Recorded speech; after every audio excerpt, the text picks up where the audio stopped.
패럴드는 2024년 초 출시된 오픈월드 생존 게임으로 포켓몬 시리즈와 유사하다는 논란 속에서 큰 인기를 끌었습니다. 그런데 이 큰 인기라는 정도가 엄청났습니다. 패럴드의 얼리 액세스 출시 당시 인기는 그야말로 폭발적이었기 때문입니다. 패럴드는 2024년 1월 19일 얼리 액세스 출시 직후 24시간 만에 스팀 동시 접속자 수가 20만 명을 넘었고 빠르게 증가하면서 스팀 역사상 가장 많이 플레이된 게임 순위권에 들었습니다. 특히 출시 일주일 후인 1월 27일에는 피크 동시 접속자가 210만 명을 돌파하며 스팀 역대 2위 기록을 세우기도 했습니다. 이는 유료 게임 중 최고 수준으로 배틀그라운드 다음으로 높은 수치였습니다. 그러나 그 열기는 그리 오래가지 못했습니다. 동시 접속자는 그 이후 몇 주 만에 50만 명 이하로 떨어졌습니다. 2024년 2월에는 10만 명 내외로 안정화되더니 2025년 7월 현재 약 2만에서 5만 명 수준으로 유지되고 있습니다.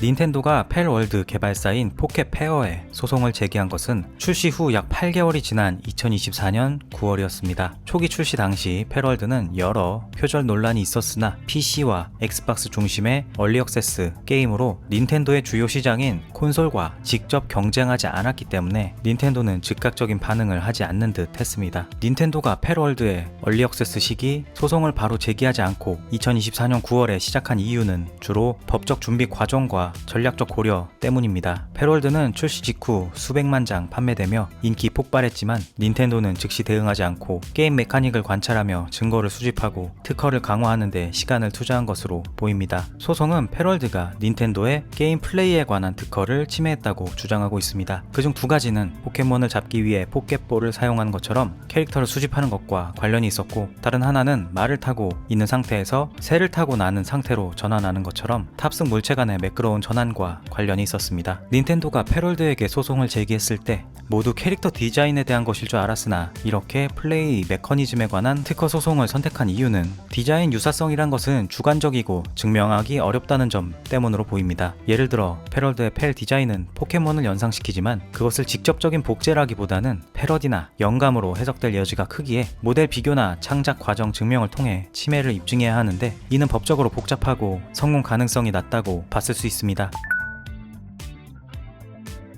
닌텐도가 소송에서 승소할 경우 상업적 영향은 실제로 크지 않을 가능성이 높습니다. 이유를 자세히 설명하면 팰월드는 포켓몬 시리즈와 장르가 다르기 때문에 직접적인 시장 경쟁이 제한적입니다. 포켓몬은 턴제 RPG 중심의 몬스터 수집 육성 게임인 반면 팰월드는 서바이벌, 크래프팅 요소가 강하고 총기나 노동 착취 같은 성인적 콘텐츠가 포함되어 타겟 유저층이 크게 겹치지 않습니다. 따라서 팰월드의 잠재적 판매 중단이나 수정이 닌텐도의 포켓몬 판매량에 미치는 영향은 미미할 것으로 보입니다. 따라서 이 소송은 상업적 이득보다는 포켓몬 IP의 독점성을 유지하려는 방어적 조치로 보이지만, 포켓몬과의 유사성을 발판 삼아 이뤄낸 팰월드의 초기 성공이 닌텐도의 자존심을 자극한 면도 무시할 수는 없을 것입니다.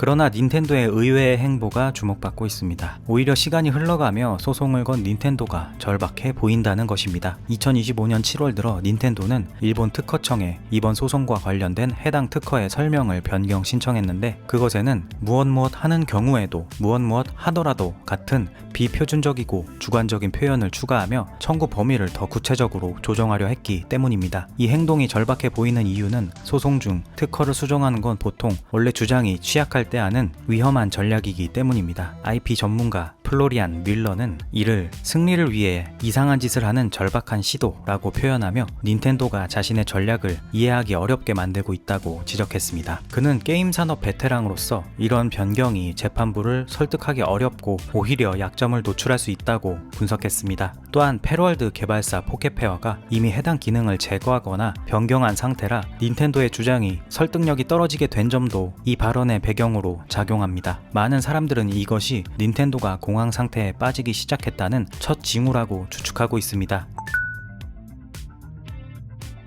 유저 반응은 전반적으로 포켓페어 쪽이 우세합니다. 유저 더 티스 튜브는 도대체 어떻게 닌텐도가 소송 중에 특허를 바꿀 수 있는 거죠? 심지어 무엇 할 때 같은 표현을 추가하고 패럴드에서 작동하는 방식까지 포함시키다니, 이것은 원래 특허가 패럴드의 상황에 맞지 않아서 수정하는 것 아닙니까? 완전 미친 것 같습니다 라고 하였고, 유저 프레이밍 퍼리는 최근 패럴드 소송 업데이트 후 닌텐도 보이콧 충동이 증가하고 있습니다. 젠장, 닌텐도 너희들 특허 장난질은 게임계의 치욕이야. 이 패럴드 건을 바로잡지 않으면 보이콧할 거고 팬들은 너희 탐욕에 지쳤어 라고 하였으며, 유저 시치미 고는 닌텐도가 게임 특허 소송을 안 했으면 패럴드 재미있긴 한데 그냥 포켓몬 패러디쯤 포켓몬 최고라고 할 수 있었을 텐데 이제 특허 소송 때문에 닌텐도 그 게임 특허 소송 전문회사지 라고 밖에 생각이 안 듭니다. 정상적인 사람이라면 이 상황을 변호할 수 없습니다 라며 포켓페어의 입장을 지지하였습니다. 반면 유저 차리오는 이 소송에서 닌텐도 편을 들 줄 몰랐지만 일주일 동안 본 가장 어리석고 악의적인 주장들을 읽은 후 이제는 적극적으로 닌텐도를 응원합니다. 패럴드가 자초한 일이니 결과를 감당해야 합니다 라며 소송 과정에서 패럴드 측의 주장을 비판하고